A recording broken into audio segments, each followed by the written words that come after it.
Κυρίες και κύριοι, αγαπητές φίλες και φίλοι, απόψε είναι Κυριακή 12 Μαρτίου του 2023. Το καταφέραμε και σήμερα. Λοιπόν, θα ξεκινήσουμε πάλι από τον πόλεμο στην Ουκρανία και βασικά από τις εξελίξεις στο μέτωπο.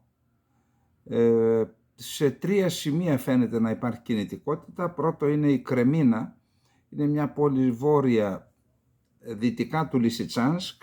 Εκεί φαίνεται ότι έχουν κάνει προέλαση μερικά χιλιόμετρα οι Ρώσοι και μάλλον κατευθύνονται προς νότον, προς Σλοβιάνσκ, και το Σλοβιάνσκ πιθανόν να είναι ο επόμενος στόχος μετά τον Μπαχμούτ. Έτσι φαίνεται από τις κινήσεις που κάνουν και από νότο και από βορρά. Επίσης υπάρχει κατά την άποψή μου πολύ πιο σημαντική, όχι από πλευρά συνέχιση των επιχειρήσεων, αλλά για την ασφάλεια της πόλης του Ντονέτσκ, είναι η πόλη Αντβίιβκα. Είναι μια πόλη που βρίσκεται σε απόσταση αναπνοής, μερικά χιλιόμετρα, και από εκεί βομβαρδιζόταν από το 2014 και μετά. Είναι πολύ καλά οχυρωμένη. Έχω δει ορισμένα βίντεο που υπάρχουν ορίγματα και υπόγεια με οχύρωση 1,5-2 μέτρα. Εκεί λοιπόν είναι οχυρωμένος ο Ουκρανικός στρατός, αλλά φαίνεται ότι ο Ρωσικός στρατός επιχειρεί την περικύκλωση και αυτής της πόλης. Δεν είναι κοντά στην περικύκλωση, αλλά φαίνεται σε αυτή την κατεύθυνση κινείται. Είδα ότι έκανε μια κομμόπολη, κατέλαβαν σήμερα βόρειο-δυτικά της Αντβίιβκα. Κατά την άποψή μου εκεί θα είναι ίσως η πιο σημαντική, γιατί αν κατοχυρώσουν εκεί, από εκεί και μετά θα μπορούν πιο εύκολα οι Ρώσοι να δεχθούν μια ειρηνευτική συμφωνία, αφού είναι εξασφαλίσουν την πόλη Ντονέτσκ ότι δεν θα δέχεται πυρά, τουλάχιστον αποβλήματα πυροβολικού, σε μια απόσταση 20-30-40 χιλιόμετρων.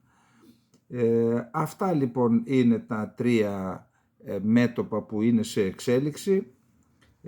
Έχουμε πληροφορίες ότι η πύραυλη Κιντζάλ, αυτή η υπερηχητική πύραυλη, είδα ότι έχουν 12 μαχ ταχύτητα, δηλαδή εκπληκτική ταχύτητα, μεταφέρονται είτε από Μινγκ 31-1 είτε από του Πόλιφ 22, αυτό μεταφέρει 5 τέτοιους πυράβλους, και μπορούν να έχουν βελληνικές 500 κιλά, έχει βάρος η κεφαλή τους, και μπορούν να έχουν βελληνικές 2.000 αλλά και 3.000 χιλιόμετρα. Πιθανότητα αυτά που εκτοξεύονται από τα υποστρατηγικά βομβαρδιστικά τα του Πόλιφ 22.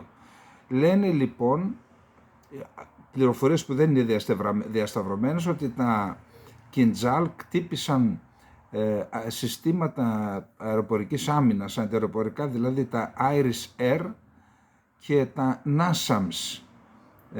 Τα NASAMS είναι νορβηγικά, κατασκευάζονται στην Νορβηγία σε συνεργασία με την Raytheon, είναι κάτι σαν τα Patriot δηλαδή. Επίσης υπάρχουν πληροφορίες ότι οι Αμερικάνοι έχουν στείλει Patriot στην Ουκρανία και ότι κτυπήθηκαν Patriot και αξιωματικοί Αμερικανοί που πιθανόν ήταν εκεί για να βοηθήσουν ως σύμβουλοι.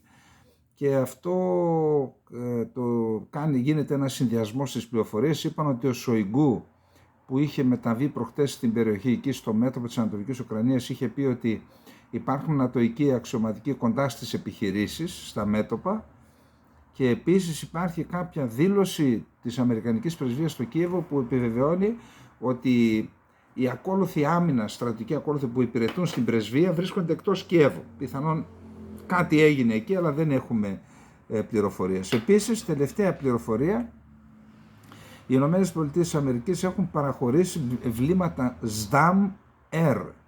Είναι βλήματα πυροβολικού, τα οποία έχουν βελληνικές μέχρι 80 χιλιόμετρα, είναι με πτερίγια, καθοδηγούνται με GPS, δηλαδή κάνουν βολές ακριβίας, ενώ το πυροβολικό κάνει βολές περιοχές. Εδώ έχουμε βολές ακριβίας. Αυτά, δεν έχουμε από τα μέτωπα τίποτα άλλο, για να περάσουμε στις ανακοινώσεις και της μιας και της άλλης πλευράς για τις εξελίξεις στα μέτωπα. Λοιπόν, το Υπουργείο Άμυνας της Ρωσίας υποστηρίζει ότι στις μάχες ο ρωσικός στρατός σκότωσε περισσότερους από 220 Ουκρανούς μαχητές το τελευταίο 24ωρο. Να το ξαναπούμε ότι αυτές οι ανακοινώσεις δεν πρέπει να λαμβάνονται της μετρητής. Είναι θέματα που σχετίζονται και έχουν στόχο να κάψουν το ηθικό της πλευράς, δηλαδή παρουσιάζουν μικρότερες τις δικές τους απώλειες και μεγαλύτερες της άλλης πλευράς. Και η μία και η άλλη πλευρά, αυτό γίνεται σε όλο τον κόσμο, ανεξαρτήτως καθεστώτος στη μια ή στην άλλη χώρα. Το Ρωσικό Υπουργείο Άμυνας ανακοίνωσε σήμερα ότι οι στρατιωτικές δυνάμεις του εξακολουθούν να πραγματοποιούν στρατιωτικές επιχειρήσεις στην ανατολική περιοχή του Ντονέτσκ της Ουκρανίας, υποστηρίζοντας, όπως είπαμε, ότι σκότωσαν 220 Ουκρανούς μαχητές. Προς τον Ντονέτσκ, περισσότεροι από 220 Ουκρανοί στρατιώτες σκοτώθηκαν. Ένα όχημα μάχης πεζικού, τεθωρακισμένα όχημα μάχης πεζικού, 3 οπλισμένα οχήματα μάχης, 7 άλλα οχήματα και ένα οβιδοβόλο D-30 καταστράφηκαν στη διάρκεια της ημέρας. Αυτά αναφέρει το Ρωσικό Υπουργείο Άμυνας. Όπως είπαμε, οι δύο πλευρές ισχυρίζονται ότι προκαλεί η μία στην άλλη σημαντικές απώλειες. Η Ουκρανία από την πλευρά της ανακοίνωσε χθες ότι περισσότεροι από 500 Ρώσοι στρατιώτες σκοτώθηκαν ή τραυματίστηκαν το 24ωρο που προηγήθηκε, καθώς μάχονταν για τον έλεγχο της πόλης Μπαχμούτ, μόνο στο Μπαχμούτ. Ρωσικές δυνάμεις και άλλες ομάδες μισθοφόρων της Βάγνερ κατέλαβαν περιοχές στο ανατολικό τμήμα της πόλης, αλλά και στα προάστια και στα βόρεια και στα νότια της πόλης, αλλά δεν έχουν κατορθώσει μέχρι στιγμής να την περικυκλώσουν πλήρως. Υπάρχουν 2 δρόμοι οι οποίοι ακόμα είναι ανοιχτοί. Είναι στο βεληνικές των όπλων των Ρώσων, αλλά είναι ανοιχτές. Η Μόσχα δηλώνει ότι η κατάληψη του Μπαχμούτ θα επιφέρει πλήγμα στην άμυνα της Ουκρανίας και θα είναι ένα βήμα για την ολική κατάληψη της βιομηχανικής περιοχής του Ντονμπάς, που αποτελεί σημαντικό στόχο των ρωσικών στρατιωτικών δυνάμεων. Ποια είναι αυτή? Κραματόρσκ και Σλοβιάνσκ. Τώρα, το Ινστιτούτο για τον πόλεμο, Institute Studies War, Institute Studies War, αμερικανικό, παρατηρεί ότι υπάρχει στατικότητα στα μέτωπα, δεν επαληθεύει δηλαδή αυτά που σας είπα, ότι υπάρχει κάποια εδαφικά κέρδη στο βόρειο, αυτά που είπαμε πριν από λίγο στην Μπαχμούτη και στην Αντβίβκα. Κατά τα άλλα δεν υπάρχει κάτι σημαντικό, απλά να πούμε ότι υπάρχει ένα δημοσίευμα το οποίο έχει στη σειρά 39 είτε ολιγάρχες, πλούσιους Ρώσους, είτε αξιωματούχους υψηλόβαθμους, οι οποίοι, τώρα, συγγνώμη, ας με επιτραπεί το χιούμορ μέσα αυτές τις μαύρες, οι οποίοι πολλοί από αυτούς πηδήχτηκαν από το παράθυρο. Είτε αυτοκτόνησαν, είτε βρέθηκαν πνιγμένοι στις πισίνες. Τα μεταξωτά βρακιά θέλουν και πισίνες, έτσι, και επιδέξιους. Αυτά δεν είναι έτσι. Τέλος πάντων, έχουμε πει ότι στη Ρωσία υπάρχει και νόμος, ο οποίος εν καιρό πολέμου λέει ότι οι προδότες εκτελούνται, και στην ειρήνη τους προδότες έχουν κάποιους μηχανισμούς που διούνται από το παράθυρο. Αυτό, τα 39 είναι και τα ονόματα. Τώρα δεν υπάρχει κανένας λόγος να καθίσουμε να τα αναφέρουμε, πάντως υπάρχει ο κατάλογος των 39 ονομάτων. Λοιπόν, ενώ συμβαίνουν αυτά, έχουμε την αντεπίθεση στο επίκεντρο, την αντεπίθεση του Ουκρανικού στρατού. Λοιπόν, πάμε να δούμε τι γίνεται σε αυτό το θέμα. Χρονοδιάγραμμα αντεπίθεσης των Ουκρανικών δυνάμεων. Καταρχάς να πούμε ότι υπάρχουν εκκλήσεις συνεχείς σε όλα τα επίπεδα και φανερές προς τη Γερμανία να επιταχύνει την παράδοση των πυρομαχικών, κυρίως βλήματα πυροβολικού θέλουν οι Ουκρανοί, γιατί, για το λόγο που θα δείτε, και για τις καθημερινές ανάγκες, αλλά για το λόγο που θα δούμε παρακάτω. Ο στρατός της Ουκρανίας θα επικεντρωθεί πρώτα στην προσπάθεια να διατηρήσει τον έλεγχο της πόλης Μπαχμούτ. Μετά από μία περίοδο που έριξε το ρυθμό των συγκρούσεων μεταξύ των ρωσικών και των ουκρανικών δυνάμεων, και οι δύο πλευρές προετοιμάζονται για τις εαρινές τους επιθέσεις. Μέχρι τώρα, οι συγκρούσεις λαμβάνουν χώρα στην Ανατολική Ουκρανία. Μάλιστα η μάχη για τον Μπαχμούτ έχει εξελιχθεί στην πιο αιματηρή από τότε που άρχισε ο πόλεμος, η εισβολή δηλαδή από τις 24 Φεβρουαρίου. Το τελευταίο διάστημα οι ρωσικές δυνάμεις, αν και υπάρχουν ενδείξεις ότι προχωρούν σε παύση περιμένοντας τις ενισχύσεις, παρόλα αυτά οι μάχες και στο βορειομέτωπο και στο νότιο, εκεί στον Μπαχμούτ, συνεχίζονται.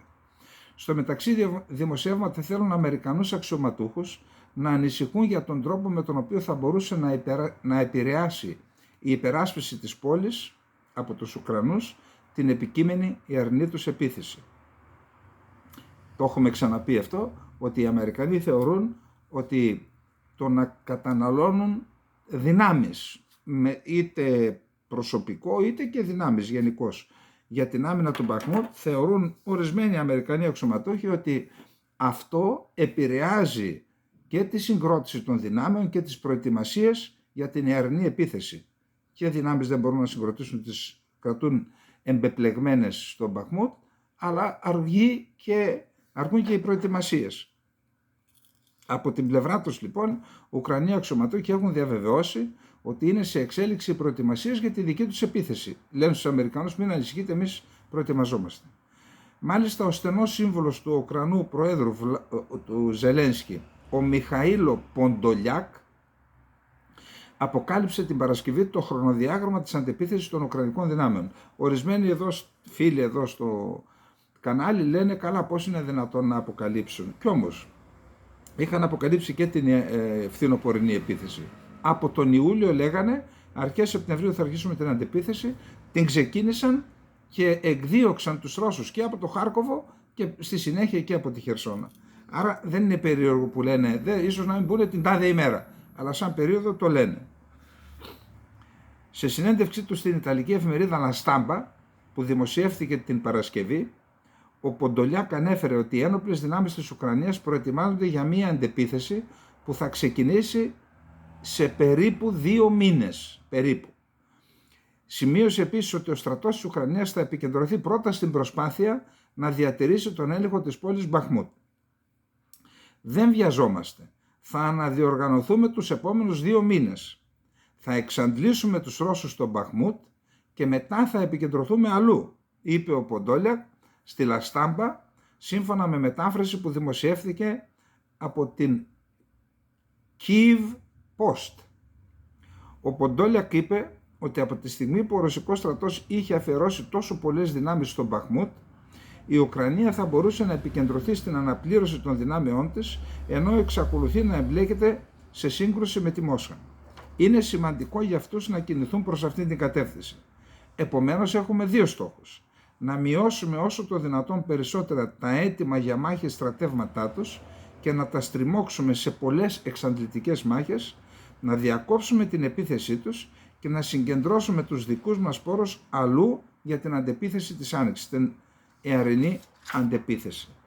Λοιπόν, αυτό ήταν και το επόμενο θέμα μας. Νομίζω ότι πλέον ξεκαθαρίζει το τοπίο. Οι Ουκρανοί δηλώνουν ότι θα κάνουν το παν για να κρατήσουν τον Μπαχμούτ. Μάλιστα αντιστρέφουν τους φόβους των Αμερικανών. Λένε ότι εμείς είμαστε οχυρωμένοι πιθανόν, άρα έχουμε λιγότερες απώλειες, ο επιτιθέμενος έχει περισσότερες. Θα τους εξαντλήσουμε εκεί και εμείς εντωμεταξύ θα προετοιμαζόμαστε. Τώρα, πάμε στο επόμενο θέμα μας, που είναι η Κίνα. Στην Κίνα υπάρχουν πραγματικά πολύ σημαντικές εξελίξεις. Μετά την εκλογή για 3η φορά στο αξίωμα του Προέδρου της Δημοκρατίας, του Xi Jinping, στην Κίνα, είχαμε σχηματισμό νέας κυβέρνησης. Έχουν αυτοί τα δικά τους εκεί με το Κομμουνιστικό Κόμμα και έγινε, οι στρατιωτικοί με τα αστέρια τους εκεί πέρα έχουν μεγάλο μερίδιο της εξουσίας στη νέα κυβέρνηση. Φαίνεται ότι κρατούν και οι Κινέζοι τις ισορροπίες τους, μια τεράστια χώρα με περίπλοκους και τεράστιους μηχανισμούς εξουσίας. Αυτό που κάνει εντύπωση είναι ότι έχουν τοποθετήσει στη θέση του Υπουργού Άμυνας τον Λι Σανγκσού. Ο Λι Σανγκσού είναι άνθρωπος ο οποίος κατηγορήθηκε ότι πούλησε οπλικά συστήματα στη Ρωσία ενώ υπήρχε κυρώσεις, ότι παραβίασε τις αμερικανικές κυρώσεις. Τον έβαλαν οι ΗΠΑ στη λίστα των προσώπων που ισχύουν και για αυτούς κυρώσεις. Παρ' όλα αυτά το Κομμουνιστικό Κόμμα Κίνας τον τοποθέτησε στη θέση του Υπουργού Άμυνας. Είναι άνθρωπος ο οποίος προέρχεται και από τις στρατιωτικές πληροφορίες και φαίνεται ότι αυτό είναι μία πράξη της Κίνας που λέει ότι εμείς θα είμαστε αποφασισμένοι, είναι μια πρόκληση, δηλαδή σκόπιμοι λένε ότι ήταν η τοποθέτηση του εκεί, για να δείξουν στους Αμερικανούς ότι είναι αποφασισμένοι να μην λαμβάνουν υπόψη τις κυρώσεις που επιβάλλουν οι Αμερικανοί. Πάντως και στην Κίνα και στην Τουρκία υπάρχει αυτή η άποψη, ότι οι κυρώσεις για να είναι νόμιμες θα πρέπει να έχουν την έγκριση του Συμβουλίου Ασφαλείας των Ηνωμένων Εθνών. Η Τουρκία αυτές θεωρεί νόμιμες, το ίδιο και η Ρωσία, το ίδιο και η Κίνα. Οπότε υπάρχει και αυτό το ζήτημα. Τώρα, υπάρχει ένα άλλο θέμα, επειδή είπαμε ότι η Κίνα διαβεβαίωσε ότι η εμπλοκή της στην ειρήνευση και στην επανασύνδεση των δύο χωρών, Σαουδικής Αραβίας και Ιράν, την αναθέρμανση των διπλωματικών των σχέσεων, ότι η Κίνα λέει δεν έχουμε κάποιο ιδιαίτερο λόγο να εμπλεκόμαστε στην περιοχή, κάναμε το ειρηνευτικό μας καθήκον, αυτό λένε οι Κινέζοι. Πάντως επειδή η Σαουδική Αραβία είπαμε ότι φαίνεται ότι θα παίξει σημαντικό ρόλο στο μέλλον, όχι μόνο στην περιοχή αλλά και στα διεθνή δρόμενα, να πούμε ότι υπογράφηκε ένα πρωτόκολλο συνεργασίας της Κυπριακής Δημοκρατίας με τη Σαουδική Αραβία. Νομίζω ότι είναι πολύ σημαντικό. Ασφαλώς δεν είμαστε εμείς που θα δώσουμε συμβουλές στην Κυπριακή Δημοκρατία πώς θα κινείται. Θεωρώ όμως ότι η ανάπτυξη σχέσεων, χωρίς να διατηρούνται οι ισορροπίες με την Αγγλία που είναι ο μεγάλος νταβατζής στην περιοχή, αλλά και τις ΗΠΑ, η ανάπτυξη σχέσεων και με την Ινδία και με τη Σαουδική Αραβία, τον αραβικό κόσμο, ακόμα και με την Κίνα, ισχυροποιεί τη διεθνή υπόσταση και τη διεθνή θέση της Κυπριακής Δημοκρατίας, την οποία η Τουρκία τη θέλει θανούσα και εκλειπούσα και αυτές όλες τις ανοησίες που λένε οι Τούρκοι. Επίσης, για να δούμε ποιοι είναι και κερδισμένοι, δεν το είχαμε αναφέρει τις άλλες φορές, το αναγνωρίζω, μόνον η Αράμκο είναι η μεγαλύτερη, έτσι νομίζω, πετρελαϊκή εταιρεία της Σαουδικής Αραβίας. Είχε 161 δισεκατομμύρια δολάρια κέρδη το 2022, ήτι αύξησε 46%. Αντιλαμβάνεστε ότι αυτή η χώρα με αυτά τα κέρδη, τα οποία συσσωρεύονται σε άλλα, και με τον πλούτο που έχει ήδη στο υπεδαφός της, αλλά και με το πρόγραμμα του διαδόχου, του Μπιν Σαλμάν, μέχρι το 2030 να αποκτήσει μια οικονομία η Σαουδική Αραβία, η οποία δεν θα στηρίζεται μόνο στα πετρέλαια, θα αναπτύξει δηλαδή και άλλους τομείς, ότι η Σαουδική Αραβία θα γίνει μια, όντως όπως διαβάσαμε στο σχέδιό τους, μια παγκόσμια δύναμη. Νομίζω ότι και η Ελλάδα θα πρέπει να εξετάσει αυτό το θέμα και να έχουμε και εμείς τις σχέσεις που πρέπει με αυτή τη χώρα. Φυσικά υπάρχουν ζητήματα ανθρωπίνων δικαιωμάτων, αλλά ξέρετε, αυτά τα επικαλείται η κάθε χώρα, ιδιαίτερα οι μεγάλες χώρες, μεγάλες δυνάμεις, τα επικαλούνται όποτε αυτό εξυπηρετεί τα συμφέροντά τους. Δηλαδή όταν είναι κόντρα ο Πούτιν είναι δικτάτορας. Όταν όμως τα συμφέροντα εξυπηρετούνται από τη Σαουδική Αραβία, που είναι στιγνή δικτατορία, τότε είναι σύμμαχος. Έτσι, άρα και η Ελλάδα, πιστεύω, χωρίς να γινόμαστε χασάπιδες, πρέπει να δει αυτό το ζήτημα, γιατί η Ελλάδα έχει να κερδίσει πολλά. Λοιπόν, πάμε τώρα στο επόμενο θέμα. Είναι σε εξέλιξη αυτό πραγματικά, επειδή μία φίλη δημοσιογράφος έκανε και αρκετά χρόνια στο BBC, μου είπε, δεν το περίμενα αυτό, θεωρούσε το BBC, μου είπε ότι είναι το πιο ανεξάρτητο δημοσιογραφικό μέσο μαζικής ενημέρωσης στον κόσμο. Δηλαδή είναι σχολή δημοσιογραφίας. Τι έγινε εκεί λοιπόν? Όπως είναι γνωστό, το Ηνωμένο Βασίλειο, επειδή χαρακτήρισε ζωτική, ή μάλλον το μεταναστευτικό ζωτικό θέμα για το Ηνωμένο Βασίλειο, έφερε ένα νομοσχέδιο το οποίο δεν ψηφιστήκε ακόμα, με το οποίο προβλεπόταν κάποια μέτρα κατά της μετανάστευσης. Εκεί λοιπόν το είπαμε προς την προχθεσινή εκπομπή ότι είχαμε αντιδράσεις και από την ύπαστη αρμοστία του ΟΗΕ που λέει ότι παραβιάζεται η συμφωνία του 1951 που αφορά τους πρόσφυγες, το ίδιο και η Ευρωπαϊκή Ένωση, η κυρία Ήβα Γιώχανσον. Ένας από αυτούς που αντέδρασαν είναι ο Γκάρι Λίνεκερ, αυτό το σύμβολο του ποδοσφαίρου, ο οποίος εκτόξευσε πειρά εναντίον της κυβέρνησης.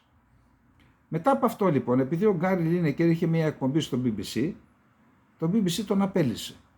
Αυτό, με βάση τη φίλη που υπηρέτησε εκεί, αυτό είναι κάτι το αδιανόητο. Δέχθηκε απίστευτες, καταρχάς κύμα συμπαράστασης, είδα και οι φίλοι μας οι Κούρδοι συμπαράσταση στον Γκάρι Λίνεκερ, αρκετά είδα κάποια πανό σε κάποιες διαδηλώσεις, δεν ξέρω που τις κάνανε, στο Twitter είδα φωτογραφίες. Άρα είχε ένα κύμα συμπαράστασης από όλο τον κόσμο ο Γκάρι Λίνεκερ.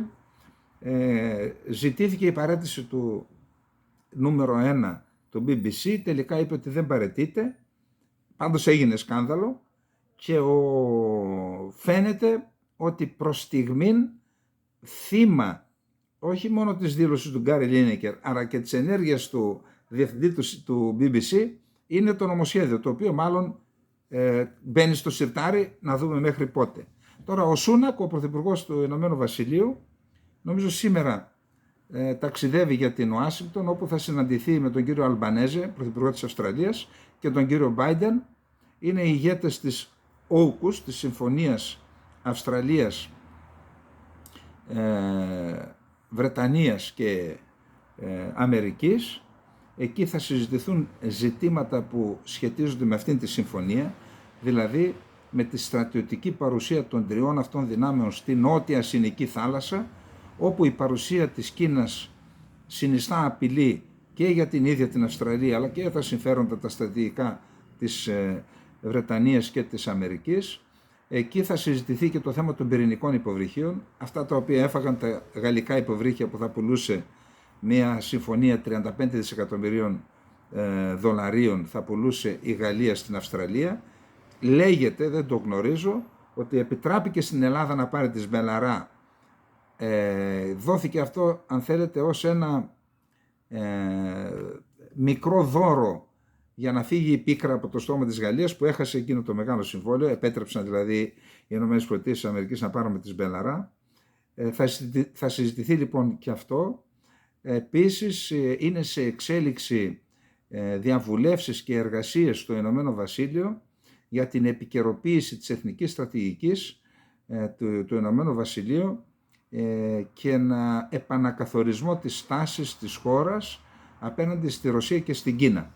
Αυτά λοιπόν και με το Ηνωμένο Βασίλειο και με τον Γκάρι Λίνεκερ, δεν ξέρω αν το θυμάστε, αν το θυμάται κανείς, ήταν ένας μεγάλος παίκτης, ο οποίος εκτός από ποδόσφαιρο τώρα βλέπουμε ότι επηρεάζει και την πολιτική. Πάντως είναι σημαντικό να δούμε πώς επηρεάζουν την πολιτική προσωπικότητες που είναι γνωστές όχι για θέματα πολιτικής, αλλά είναι σοβαροί. Δηλαδή ο λόγος τους είναι σοβαρός, αυτός έχει μια εκπομπή, φαίνεται ότι δεν είναι,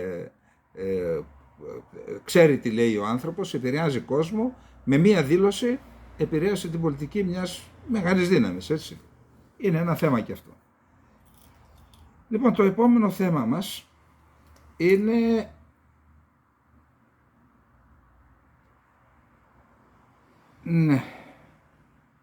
περίεργο. Λοιπόν, το επόμενο θέμα είναι η Γερμανία. Η Γερμανία, λοιπόν, η Γερμανία υπάρχει ένα πρόβλημα τις τελευταίες μέρες. Καταρχάς υπάρχει πρόβλημα, το είπαμε και χθες στο άρθρο της Die Welt, ότι όσον αφορά τους στόχους, τους εθνικούς στόχους της Γερμανίας στην Ουκρανία διαφοροποιούνται από άλλες χώρες. Η Γερμανία θέλει να μην νικήσει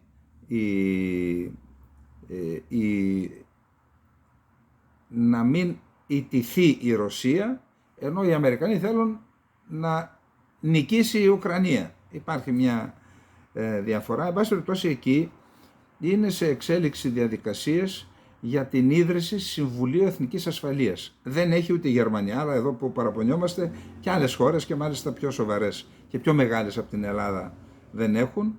Εκεί λοιπόν οι εργασίες που είναι σε εξέλιξη έχουν να κάνουν με ένα Συμβουλίο Εθνικής Ασφάλειας στα πρότυπα του Συμβουλίου Εθνικής Ασφάλειας του Λευκού Οίκου, των Ηνωμένων Πολιτειών της Αμερικής. Εκεί φαίνεται λοιπόν ότι υπάρχει μια σύγκρουση μεταξύ του Σόλτς, της Καγκελαρίας και του Υπουργείου Εξωτερικών. Λέγεται ότι οι διαφορές που έχει ο Σόλτς με την Μπέρμποκ έχει να κάνει με το θέμα της αποστολής οπλικών συστημάτων στην Ουκρανία, που δεν αναφέρει ποιες είναι οι διαφορές, με την παραμονή των γερμανικών στρατευμάτων στο Μαλί και με τις σχέσεις με την Κίνα. Προφανώς οι οικονομικοί παράγοντες της Γερμανίας θέλουν να συνεχίσουν τις σχέσεις με την Κίνα. Φάγανε μια μεγάλη σφαλιάρα με αυτό που έγινε με τη Ρωσία. Αν φάνε και με την Κίνα, τότε η τρίτη σφαλιάρα είναι από τις επιδοτήσεις των 400 δισεκατομμυρίων που δίνουν οι Ηνωμένες Πολιτείες της Αμερικής, και κάποιοι βιομήχανοι φεύγουν τις βιομηχανίες και πηγαίνουν, διότι αυτές οι επιδοτήσεις έχουν κυρίως στόχο τις ευρωπαϊκές. Άρα θέλουν άλλη πολιτική με την Κίνα, η Μπέρμποκ θέλει άλλα, αλλά η δική μου εκτίμηση είναι ότι το Συμβούλιο Εθνικής Ασφάλειας δεν το θέλουν οι διπλωμάτες. Δηλαδή το διπλωματικό κατεστημένο. Δεν είναι, επαναλαμβάνω, δική μου εκτίμηση χωρίς να έχω πληροφορίες. Δεν είναι ζήτημα του Σόλτς και της Μπέρμποκ. Αυτοί είναι εφήμεροι. Θα καθίσουν εκεί μερικά χρόνια, θα φύγουν. Αυτό που ενοχλείται από την ίδρυση Συμβουλίου Εθνικής Ασφαλείας είναι η διπλωματική τάξη, το διπλωματικό κατεστημένο στη Γερμανία και σε άλλες χώρες και στην Ελλάδα. Δεν θέλουν άλλους παράγοντες να μπουν στη διαδικασία, να συμμετέχουν στη διαδικασία καθορισμού της εξωτερικής πολιτικής της χώρας. Θέλουν να είναι δικό τους προνόμιο. Εν πάση περιπτώσει, αυτό είναι ένα θέμα που θεώρησα ότι έπρεπε να το αναφέρουμε, και να πάμε στο επόμενο θέμα, που είναι ο κύριος Μαρκ Μίλι. Ναι, λοιπόν, είναι γνωστό, το είπαμε εδώ, ότι ο αρχηγός του Γενικού Επιτελείου των Ηνωμένων Πολιτειών της Αμερικής, κάτι σαν το δικό μας αρχηγό ΓΕΘΑ, ο στρατηγός Μαρκ Μίλι, επισκέφθηκε την προηγούμενη εβδομάδα τη Ροζάβα. Ροζάβα, ροζ σημαίνει φως, είναι η δυτική, το δυτικό Κουρδιστάν, έτσι ονομάζουν οι Κούρδοι την βόρειο-ανατολική Συρία. Είναι μια γεωγραφική ονομασία κουρδική, η οποία αυτή η περιοχή από το 2014 είναι αυτοδιοικούμενη, κυρίως από Κούρδους, Άραβες, Ασσύριους κτλ. Με τη βοήθεια των Αμερικανών. Εκεί λοιπόν επισκέφθηκε ο Μαρκ Μίλι, είδε τους στρατιωτικούς που υπηρετούν εκεί. Επίσημα υπηρετούν 900 άντρες και γυναίκες των Ηνωμένων Πολιτειών της Αμερικής.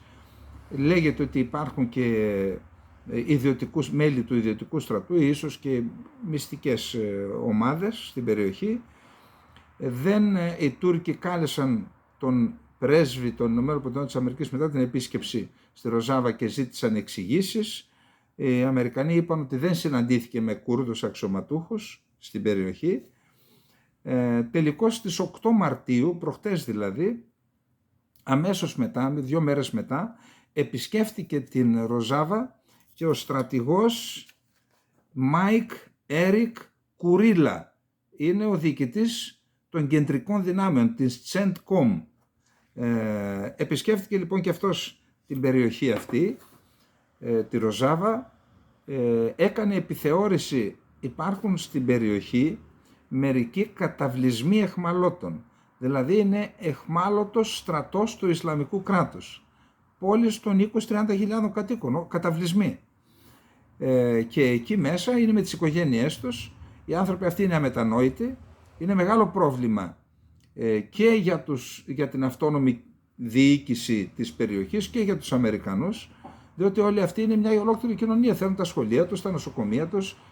Πώς να ζήσουν μέσα σε έναν καταβλισμό κλειστή, απόλυτα ελεγχόμενο, φυλακές, έτσι. Το χαρακτήρισε ως ένα μεγάλο πρόβλημα ασφάλειας ο διοικητής της CENTCOM, και εκεί έχουν τη μεγάλη ανάγκη των Κούρδων για αυτό το ζήτημα, διότι εάν οι Κούρδοι πούν δεν τους φυλάμε, αυτοί θα διασκορπιστούν και θα νεκραναστηθεί μέσα σε λίγα 24 ώρα η απειλή του Ισλαμικού κράτους, διότι έχουν και όπλα κρυμμένα και γιάφκες, έχουν και πυρήνες που τους περιμένουν.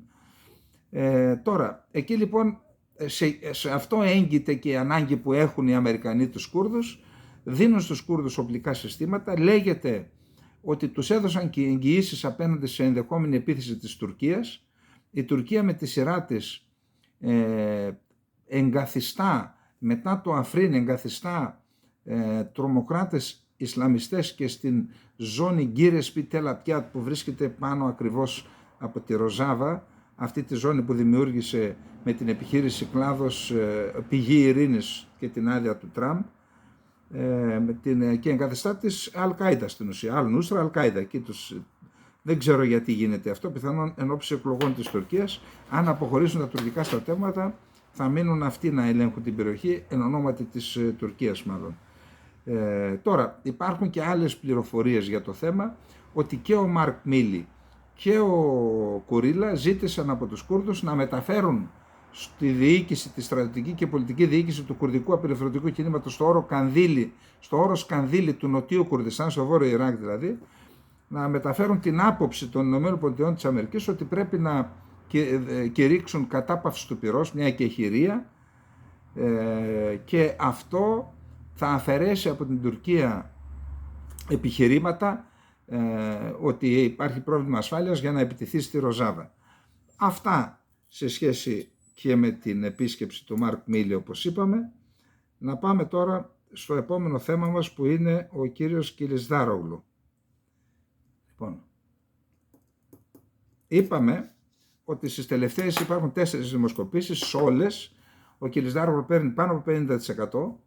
Τι σημαίνει αυτό? Είδα μάλιστα και ένα ξένο πρακτορείο ότι θεωρεί ότι από την πρώτη Κυριακή θα έχουμε πρόεδρο με βάση τα δεδομένα. Είπαμε ότι η δημοσκοπήση είναι φωτογραφία της στιγμής. Ότι θα έχουμε πρόεδρο στην Τουρκία και αυτός θα είναι ο Κιλισδάρογλου. Πάντως στις 4 δημοσκοπήσεις η μικρότερη διαφορά που έχει ο Κιλισδάρογλου από τον Ερντογάν είναι 10 μονάδες. 10 μονάδες. 55 και πάνω παίρνει σε όλες ο Κιλισδάρογλου. Οι εκτιμήσεις Τούρκων αναλυτών λένε ότι θα είναι εκεί γύρω στο 55, 54, 53. Πάντως θα είναι από την πρώτη Κυριακή πρόεδρος ο Κιλισδάρογλου. Και ενώ συμβαίνουν αυτά, στελέχη του κόμματος, του Λαϊκού Ρεπουμπλικανικού Κόμματος, μιλούν για σχέδιο δολοφονίας του Κιλισδάρογλου από το βαθύ κράτος που ελέγχεται από τον Ερντογάν. Τώρα δεν ξέρω αν υπάρχει τέτοιο σχέδιο, πάντως αν υπήρχε το έκαψαν με αυτήν την ανακοίνωση. Ο Ερντογάν επισκέφτηκε σήμερα την Αντιόχεια και την Αλεξανδρέτα. Από εκεί έκανε σκληρή επίθεση εναντίον του Κιλισδάρογλου για τις δηλώσεις που έκανε όταν επισκέφτηκε και αυτός τις σεισμόχνητες περιοχές. Χαρακτήρισε κίνδυνο για την Τουρκία, ότι η Τουρκία θα κινδυνεύσει εάν εκλεγεί ο Κιλισδάρογλου. Εθνικό κίνδυνο, κτύπησε όλα τα καμπανάκια που μπορούσε. Το κόμμα του και το μέτωπό του δέχεται αρκετά σφοδρή κριτική για την επιλογή του Ερντογάν να συναντήσει τον πρόεδρο του Χιούνταπάρ, αυτού του κόμματος που αποτελεί πολιτική έκφραση εκείνης της παρακρατικής παραστρατιωτικής ομάδας της Χιζμπουλ Κόντρα, δηλαδή ήταν κόντρας. Τους είχε δημιουργήσει το τουρκικό κράτος εναντίον των Κούρδων πατριωτών. Εκατοντάδες, μπορεί να είναι και 200 οι νεκροί αυτής της ομάδας, πολίτες όλοι τους, οι οποίοι σκοτώθηκαν μετά από στιγνά βασανιστήρια. Αλλά το πρόβλημα δεν είναι αυτό. Όχι, αυτά οι Τούρκοι δεν τα λαμβάνουν υπόψη. Το πρόβλημα είναι ότι το κόμμα αυτό στον καταστατικό του χάρτη, στο καταστατικό του, αναφέρει τη λέξη Κουρδιστάν, δηλαδή Τουρκία και Κουρδιστάν μαζί, αλλά υπάρχει Κουρδιστάν, κάτι που δεν το δέχεται κανένα τουρκικό κόμμα μέχρι στιγμής. Αναφέρει ότι η κουρδική γλώσσα μαζί με την Τουρκία πρέπει να είναι επίσημες γλώσσες του τουρκικού κράτους, του κράτους αυτού του μεικτού. Μιλάει και για αυτονομία των περιοχών στις οποίες κατοικούν Κούρδοι. Αυτό λοιπόν συναντά σοβαρές αντιδράσεις τους εθνικιστές, είτε του ΑΚΠ και του ΜΕΧΑΠ, των Γκρίζων Λύκων. Πάντως, σε σχέση με αυτό που είπαμε προχθές, ότι ο πνιγμένος από τα μαλλιά του πιάνεται, προσπαθεί να προσετεριστεί το κόμμα της μητέρας πατρίδας, το ΑΝΑΠ του Τουργκούτ Οζάλ, που ίδρυσε ο Τουργκούτ Οζάλ, και το Δημοκρατικό Σοσιαλιστικό Κόμμα του Μπουλέντ Ετσεβίτ. Για το ΑΝΑΠ ακόμα δεν είδαμε τίποτα, μόνο δημοσιεύματα, αλλά του Μπουλέντ Ετσεβίτ είδαμε δήλωση του προεδρεύοντος ότι θα κατέβει αυτόνομος στις εκλογές, έτσι λέει, ενώ 50 στελέχη του κόμματος του Ετσεβίτ λένε ότι στηρίζουμε Κιλισδάρογλου. Άρα μάλλον ναυαγεί η απόπειρα του Ερντογάν. Εδώ θέλω να σας πω κάτι για τα κόμματα, μέχρι και τώρα δηλαδή, αλλά κυρίως στη δεκαετία του 70, 80, 90 στην Τουρκία, επειδή υπήρχε υψηλός βαθμός αναλφαβητισμού, τα κόμματα έβαζαν ως εμβλήματά τους ζώα.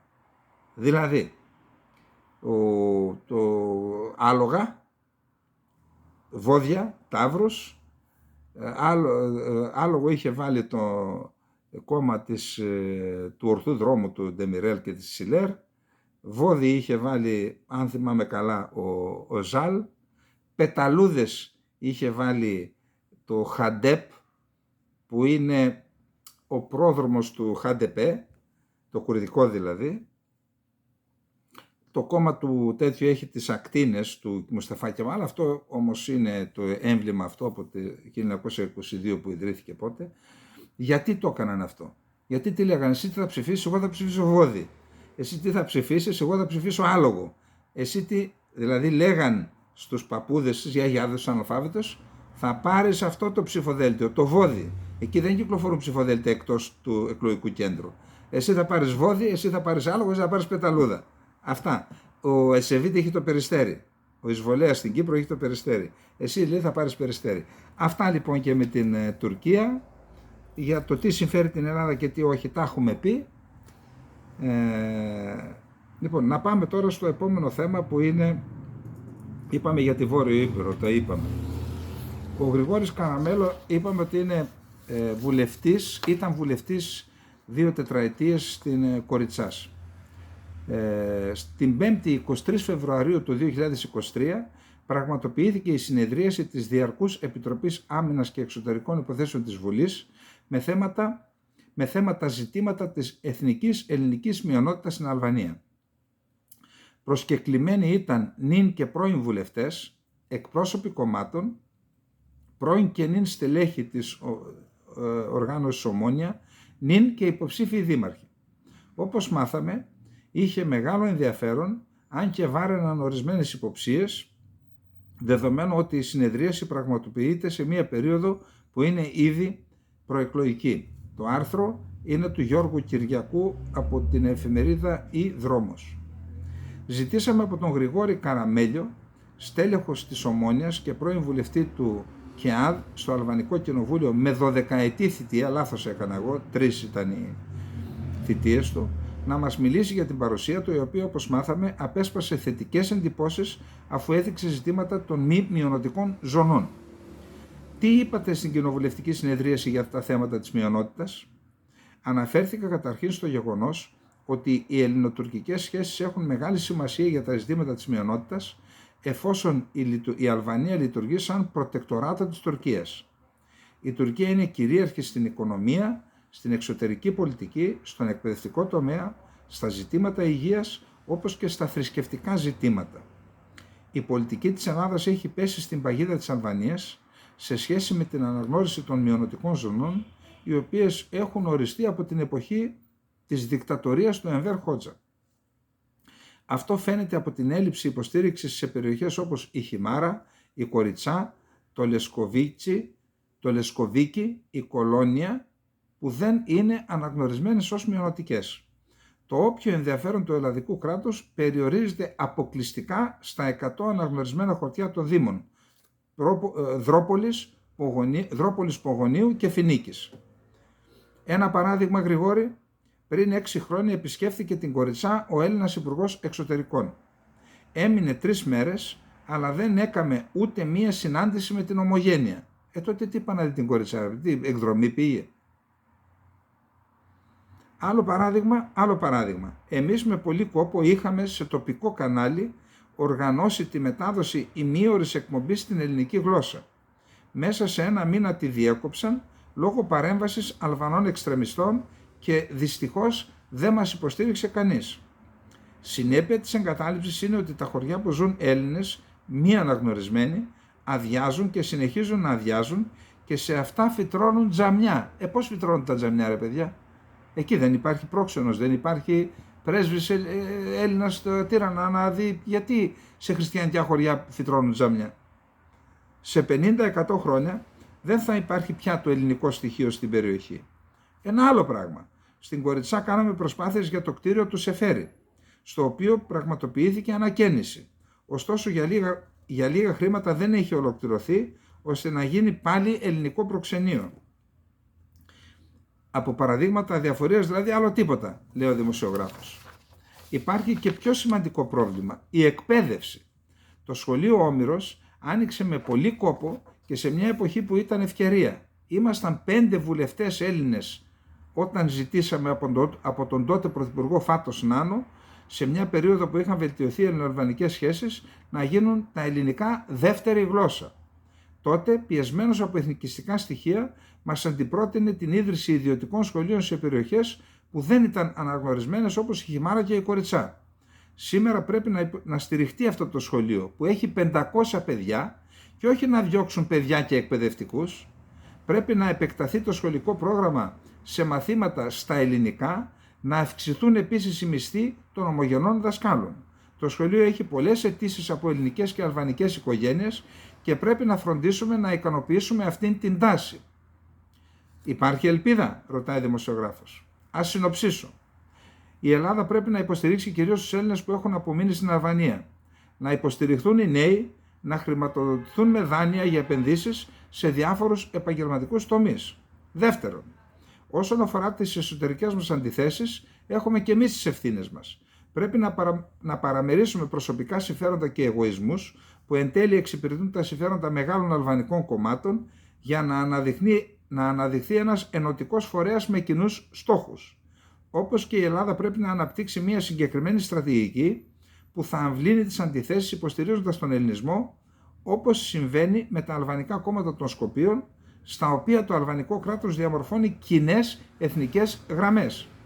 Μπορούμε να είμαστε διακριτός παράγοντας όπως πριν από 20 χρόνια που είχαμε 5 ή 6 βουλευτές. Τρίτον, χρειάζεται φροντίδα ιδιαίτερα στην περιοχή της Κοριτσάς. Ευτυχώς μέχρι τώρα είναι η περιοχή που έχει τους περισσότερους Έλληνες σε σχέση με άλλες περιοχές. Κρατάει οι Έλληνες δηλαδή η Κοριτσά. Έχουν χτίσει επιχειρήσεις, ξενοδοχεία, εστιατόρια και δραστηριοποιούνται και αλλού. Η Κοριτσά έχει πρωτιές στον ποιοτικό τουρισμό. Εδώ λοιπόν χρειαζόμαστε μια ενιαία στρατηγική συνεργασίας διαμέσου ευρωπαϊκών προγραμμάτων με τις όμορες περιοχές της Δυτικής Μακεδονίας, Καστοριά, Φλόρινα κλπ. Η Κοριτσά δεν μπορεί να ζήσει χωρίς την Ελλάδα και αυτό φάνηκε από την οικονομική της καταστροφή την περίοδο της πανδημίας που δεν πήγαιναν οι Έλληνες.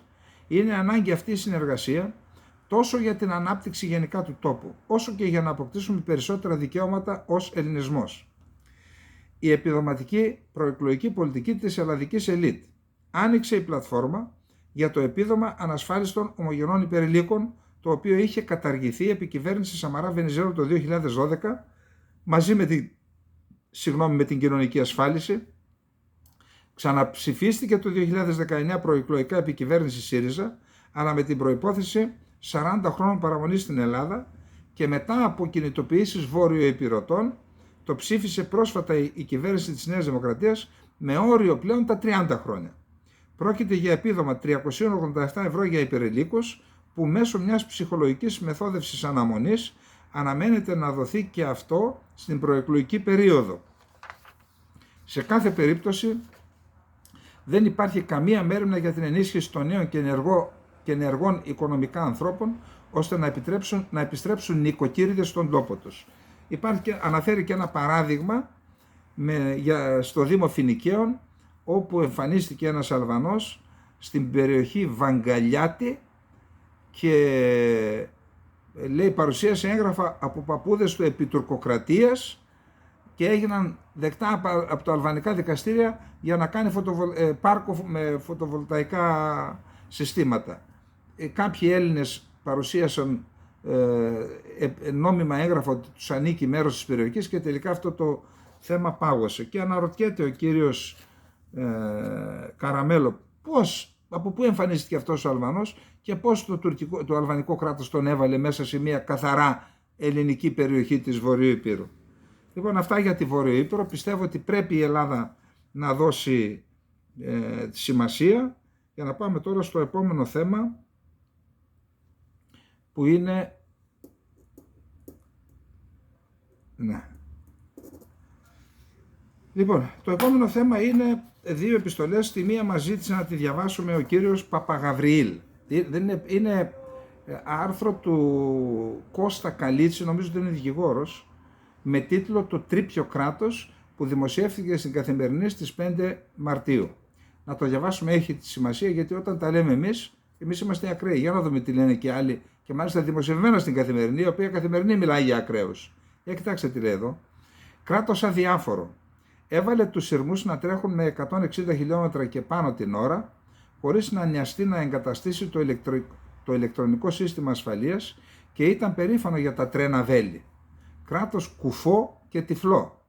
Μάλισε η γλώσσα των μηχανοδηγών να προειδοποιούν και είχαν πυκνώσει τα δυστυχήματα που από τύχη μέχρι την Τρίτη δεν είχαν θύματα. Αλλά αυτό ούτε είχε δει ούτε είχε ακούσει κάτι το κράτος.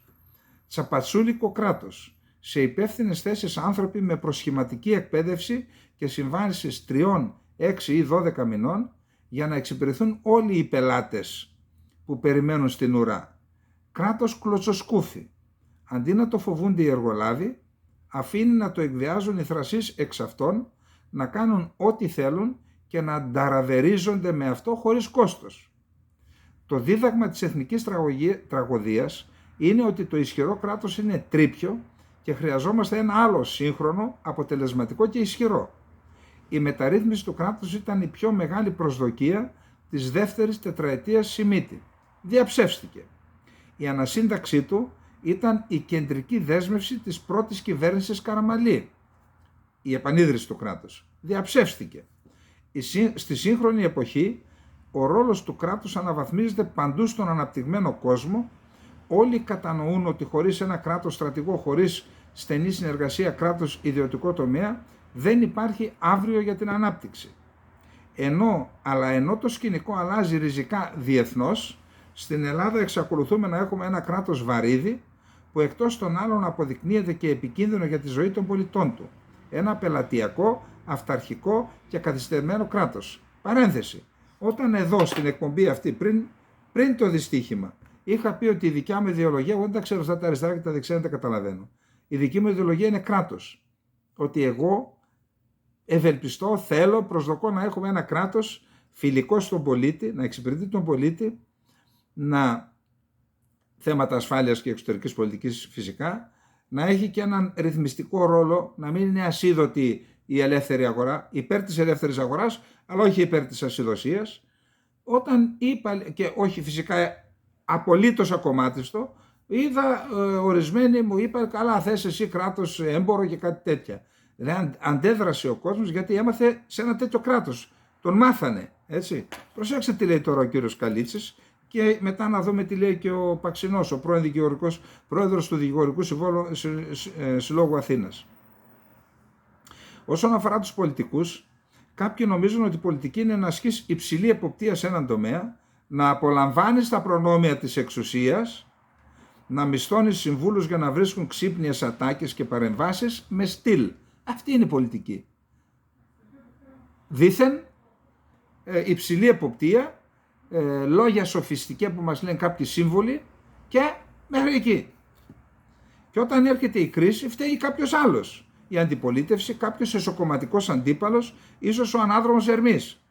Η εξουσία δεν είναι για να περνάς καλά. Πάει μαζί με την ύψιστη ευθύνη. Χωρίς ευθύνη η εξουσία δαγκώνει άσχημα, τώρα πια, όλο το πολιτικό προσωπικό θα πρέπει να το έχει κατανοήσει. Βέβαια δαγκώνει. Με αυτό το κράτος πρέπει να τελειώνουμε. Ή θα το μεταρρυθμίσουμε ή θα καταστρέψει την Ελλάδα. Η μεταρρύθμιση του κράτους και η οικοδόμηση ενός σύγχρονου φιλικού στην ανάπτυξη και στον πολίτη κράτους προϋποθέτει τη συγκέντρωση ευρύτερων πολιτικών και κοινωνικών δυνάμεων στη βάση ενός μακράς πνοής σχεδίου από έναν ουσιαστικό και πειθαρχημένο δημοκρατικό διάλογο. Οι κυβερνήσεις συνεργασίας, επειδή είναι οι μόνες που μπορούν να εκφράσουν ένα πράγματι πλειοψηφικό ρεύμα της κοινωνίας, θα είναι ιδανικές για να εφαρμόσουν ένα τόσο σύνθετο και δύσκολο σχέδιο. Άλλωστε, η αλήθεια είναι ότι οι κυβερνήσεις συνεργασίας ανέλαβαν όλα τα δύσκολα τα τελευταία χρόνια. Σε κάθε περίπτωση, ένα τέτοιο εγχείρημα προϋποθέτει κάποιο είδους συνεννόηση και σε ορισμένα θέματα συνένεση. Η προεκλογική περίοδος θα μπορούσε να προσφερθεί για ένα τέτοιο διάλογο, για τώρα λέει. Αφορά το αύριο της Ελλάδας. Είναι ένα κατεξοχήν σπουδαίο πολιτικό θέμα για έναν ουσιαστικό προεκλογικό διάλογο. Στο τέλος, την τραγωδία στα Ντέμπη δεν την προκάλεσε το κράτος του παρελθόντος, αλλά το σημερινό, που αδιαφόρησε να κλείσει τον δρόμο στην τραγωδία. Είναι το ίδιο κράτος που επέτρεπε τις τηλεφωνικές υποκλοπές εις βάρος του Νίκου Ανδρουλάκη και όσους άλλων υποψιαζόταν, για διάφορους λόγους, το Μέγαρο Μαξίμου. Ήταν το ίδιο κράτος που μοίρασε σχεδόν 65 δις, εν πολλοίς με πελατειακά κριτήρια, για να υπερηφανεύονται στην κυβέρνηση ότι έφεραν οικονομική μεγέθυνση κακής ποιότητας, με τροφοδότηση της κατανάλωσης οριζόντια, με κρατικά των φορολογουμένων λεφτά. Με αυτό το κράτος πρέπει να τελειώνουμε. Ή θα το μεταρρυθμίσουμε ή αυτό θα καταστρέψει την Ελλάδα.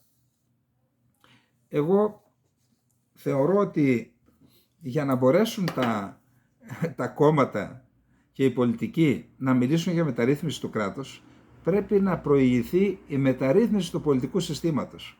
Για παράδειγμα, υπόψη ότι αυτό το άρθρο ο κύριος Παπαγαβριήλ μου ζήτησε να το δω και λοιπόν πρέπει πρώτα να προχωρήσουν στη μεταρρύθμιση του πολιτικού συστήματος και μετά να πάνε σε αυτό το κράτος, διότι αν μείνει το πολιτικό σύστημα ως έχει και να συμφωνήσεις για το κράτος, το πολιτικό σύστημα θα το μολύνει και μέσα σε λίγο διάστημα θα διαλυθεί ό,τι έχουν συμφωνήσει. Προσέξτε, είδα κάτι στην Τουρκία και πραγματικά τώρα τι να σας πω, ότι αρχίζουμε και ζηλεύουμε την Τουρκία.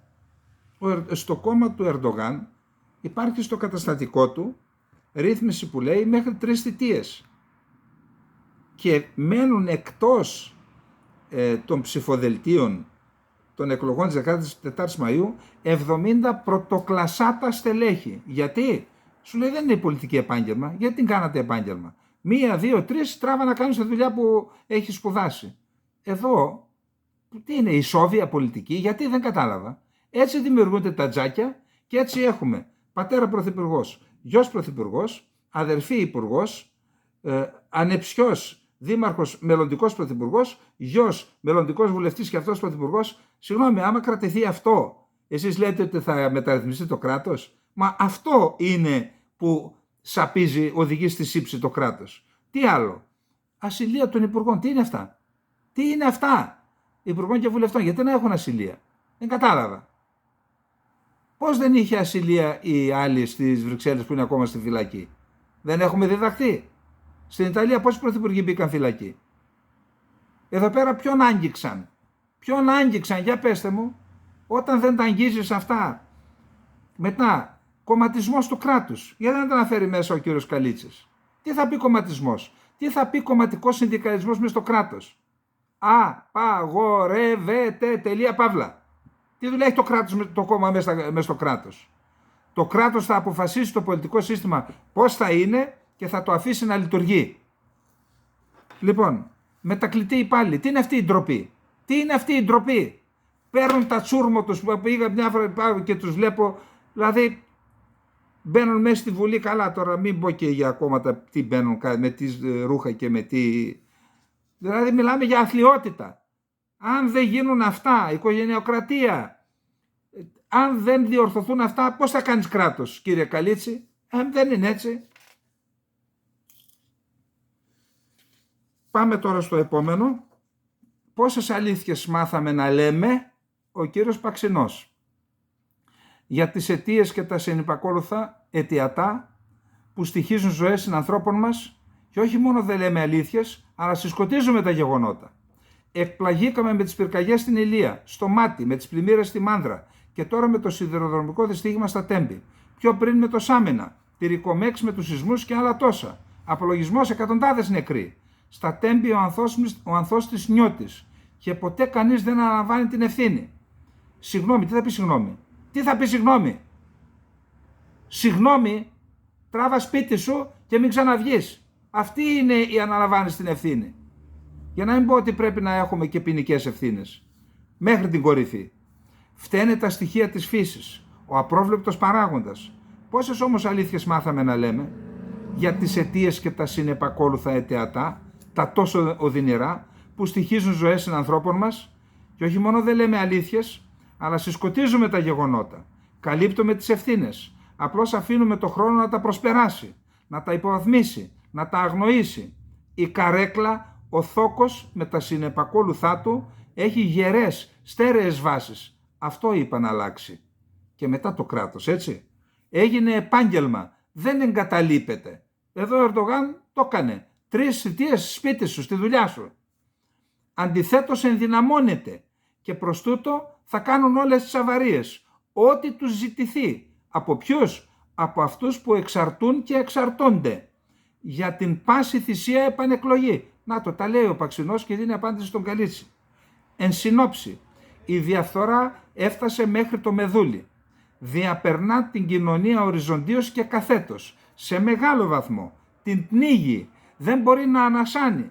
Δεν είναι μια κατάσταση προσωρινή. Είναι μόνιμη. Γιατί αυτή και όχι εγώ, σκέπτεται ο καθημερινός πολίτης. Γιατί το δώρο του Μαυράκη που επικαλέστηκε ο Ανδρέας Παπανδρέου, δηλαδή η κλεψιά, νομιμοποιήθηκε επίσημα. Κατασπαταλήθηκαν δισεκατομμύρια ευρώ εις βάρος του Δημοσίου και της Ευρωπαϊκής Ένωσης. Ελάχιστοι τιμωρήθηκαν. Ακόμη και στο χώρο της υγείας. Καλά, εκεί έγινε πάρτι. Η Ελλάδα πτώχευε και οι Έλληνες πλούτιζαν, ορισμένοι Έλληνες. Και τόσα άλλα. Η διαφθορά είναι πλέον τρόπος σκέψης. Αυτή τη στιγμή δοθεί η ευκαιρία, θα το τολμήσει. Και αν στο μικρό δεν υπάρχει τιμωρία, τότε γιατί να μην επιχειρήσει το μεγαλύτερο? Όλοι σχεδόν οι θεσμοί έχουν μολυνθεί. Ενδεικτικές εισφυγμομετρήσεις για την απαξίωσή τους. Και όταν μια λίμνη είναι δηλητηριασμένη, είναι σε όλα τις τα σημεία. Και η κοινωνία είναι μια λίμνη. Η επανίδρυση που είχε επαγγελθεί ο Κώστας Καραμανλής έμεινε πριν καν ξεκινήσει στα χαρτιά. Ανήκει το θεριό η διαπλοκή που συμβαδίζει αρμονικά με τη διαφθορά. Αλληλένδετα. Γι' αυτό και η αποστροφή των νέων στην πολιτική και η μετακίνηση σε άλλες χώρες. Όπου γης και πατρίς. Φεύγουν οι νέοι. Η Ελλάδα δεν τους χωράει. Τους διώχνει. Μαζί και την αξιοπρέπειά τους. Πολλά τα δεινά και όλες οι λύσεις είναι εμβαλωματικές. Σκεπάζουν τις τρύπες, μικρές ή μεγάλες. Και όταν έλθει το μοιραίο, τότε θρήνοι και κοπετοί σκεπάζουν τη χώρα. Μέχρι το επόμενο μοιραίο γεγονός. Και ξανά από την αρχή. Οι νεκροί όμως δεν γυρνάνε. Θα καταφέρει το πολιτικό σύστημα να ξεπεράσει τις τρευλώσεις που έχουν δημιουργηθεί? Θα καταφέρει η χώρα να ορθοποδήσει? Να μπουν κάποιοι κανόνες και να γίνονται σεβαστοί? Απλά πράγματα, χωρίς περικοκλάδες, χωρίς μεταμφιέσεις. Ή ο βασιλιάς είναι γυμνός. Και κάθε τόσο θα μας το θυμίζει. Με φωνικά χτυπήματα, ας ελπίσουμε όχι. Ο Δημήτρης Παξινός είναι πρώην πρόεδρος του Δικηγορικού Συλλόγου Αθηνών. Σε μεγάλο βαθμό συμφωνώ μαζί του και ο κύριος Μάτης έστειλε ένα σχόλιο με ένα αίτημα πρόταση που πρέπει κατά την ανόητη άποψή μου να συνεχίσει ο κόσμος να αντιδρά. Το δολοφόνι δεν είναι πρόταση και δεν χτίζει. Ποια η πηγή του κακού? Μία, η παντελής έλλειψη δημοκρατίας στην πατρίδα μας. Για τούτο μόνο ένα αίτημα υπάρχει μέχρι την ανατροπή του αντιδημοκρατικού καθεστώτος. Δημοκρατία και νέο δημοκρατικό σύνταγμα που θα εμπεδώνει σταθερά και χωρίς αντιδημοκρατικές τροποποιήσεις με μανδύα δίθεν δημοκρατικότητα στην εσαή δημοκρατία. Αυτά λέει με άπειρη εκτίμηση ο κύριος Μάτης. Τώρα, πριν κλείσουμε να πω 2 πράγματα. Είναι κάποιος Ρωμανός, δεν ξέρω που τον βρήκαν αυτόν. Λένε ότι έχει μια ταβέρνα κάπου. Μια χαρά είναι οι ταβερνιάριδες, αλλά ο συγκεκριμένος τύπος, τον βγάζουν και στις τηλεοράσεις, είπε ότι βαρεθήκαμε να λέμε, λέει, συλληπιτήρια αυτές τις μέρες. Και μετά προσπάθησε να το μαζέψει. Αντί να τον αφήσουν να τα μαζέψει, δεν έπρεπε να τον μαζέψουν. Αλλά ποιος θα τον μαζέψει? Αυτός που τον έφερε? Διότι αν τον μαζέψει αυτός που τον έφερε, πρέπει να μαζευτεί και εκείνος. Άλλο παράδειγμα. ο κύριος Βαρουφάκης, τον οποίο, εντάξει, τώρα αν υπάρχει ένας άνθρωπος στην Ελλάδα που να επικροτεί τέτοιες ενέργειες, να πλακωνόμαστε μεταξύ μας και να σπάμε τις μύτες, πρέπει να πάει να κοιταχτεί στο γιατρό, έτσι. Αλλά, εν πάση περιπτώσει, έπαθε ό,τι έπαθε ο άνθρωπος, το καταδίκασε όλος ο κόσμος, όλοι μας το καταδικάσαμε. Κάνει μια δήλωση και λέει, για να δείτε σε ποια κατάσταση είναι η Ελλάδα. Δεν υπάρχει λογική στην πολιτική. Υπάρχει παραφροσύνη. Λέει, δεν ήταν, λέει, μπράβοι ήταν. Δεν ήταν ούτε αριστεροί, ούτε αντιεξουσιαστές, ούτε αναρχικοί. Ή το έκανε ανάρτηση. Σε 3 ώρες πιάνουν έναν αντιεξουσιαστή, δεν ξέρω τι είναι, και λένε ότι ήταν μια ομάδα, τους ξέρουν όλους. Και δεν λέει, παιδιά, να το πάρω πίσω. Συγγνώμη, όπως ήμουν χτυπημένος, έγραψα αυτό. Το αφήνει έτσι. Δηλαδή, ακόμα και σε αυτήν την ενέργεια, αντί να στυλιτεύσει όποιος το έκανε να καταδικαστεί, προσπάθησε να βγάλει στον αφρό αυτούς που ο ίδιος θεωρεί ότι είναι μαζί του. Αντιεξουσιαστές, αριστεροί κτλ. Λες και από εκεί δεν είχαμε γεγονότα, δολοφονίες και τέτοια. Τώρα, συγγνώμη, είναι επίπεδο πολιτικής αυτό. Και αυτός ο άνθρωπος εκφράζει εκατοντάδες χιλιάδες ανθρώπους στο Ελληνικό Κοινοβούλιο και θα ξαναρθεί να ζητήσει, κάτσε ρε παιδιά, για να μην πω και για άλλους τώρα και δεν... Απλά να πω ότι ο Κοντογιαννόπουλος, ο πρώην Υπουργός Παιδείας του Κωνσταντίνου Μητσοτάκη, μετά πήγε στο Σιμίτι, τώρα θα τον έβαζε ξανά υποψήφιο στον Πύργο, στην Ηλία όπου είναι και η καταγωγή του. Εντάξει, 82 χρονών είναι ο άνθρωπος, ο οποίος δήλωσε μετά από αυτά που συνέβησαν, εγώ δεν θέλω να είμαι υποψήφιος με αυτό το κλίμα, στα Τέμπη. Σε την ηλικία που είναι, φαίνεται ότι βρήκε το θάρρος να καταγγείλει το σύστημα που τον γέννησε και το υπηρέτησε. Εν πάση περιπτώσει, επειδή επαναλαμβάνω, ιδιαίτερα μένω και στου Καλίτσι και στου Παξινού, τα ίδια λέμε οι περισσότεροι. Αλλά όταν τα λέμε μας λένε ακραίους, τώρα έβαλα να τα πει ο πρόεδρος του Δικηγορικού Συλλόγου Αθηνών για να βαρέσει καμπανάκι σε αυτούς που πρέπει να τα ακούσουν, έτσι. Σε αυτούς που πρέπει να τα ακούσουν. Δεν μπορεί να πάει άλλο έτσι αυτή η ιστορία. Αυτές οι συγγνώμες είναι ψέματα όλα. Όλα ψέματα, επικοινωνιακά τερτί ποια είναι. Κολπάκια. Δεν υπάρχουν συγγνώμες. Δεν υπάρχουν συγγνώμες όταν υπάρχουν νεκροί. Δεν το έκανες τότε, θα το κάνω λέει τώρα. Τι μας λες μωρέ. Τι μας λες μωρέ που θα το κάνεις τώρα. Ο άλλος λέει δεν μπορούσα. Τι δεν μπορούσες. Μην κάθεσαι στην καρέκλα αν δεν μπορείς.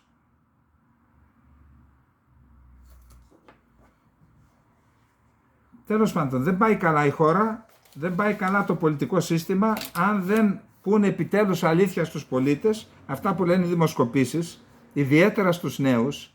Οι νέοι δεν έχουν χάσει την πίστη τους στην Ελλάδα. Άμα έχουν χάσει την πίστη τους στην Ελλάδα, πώς θα πολεμήσουν για αυτήν. Πώς θα τους καλέσει να υπερασπιστούν τη χώρα. Λοιπόν, αυτά είχαμε να πούμε.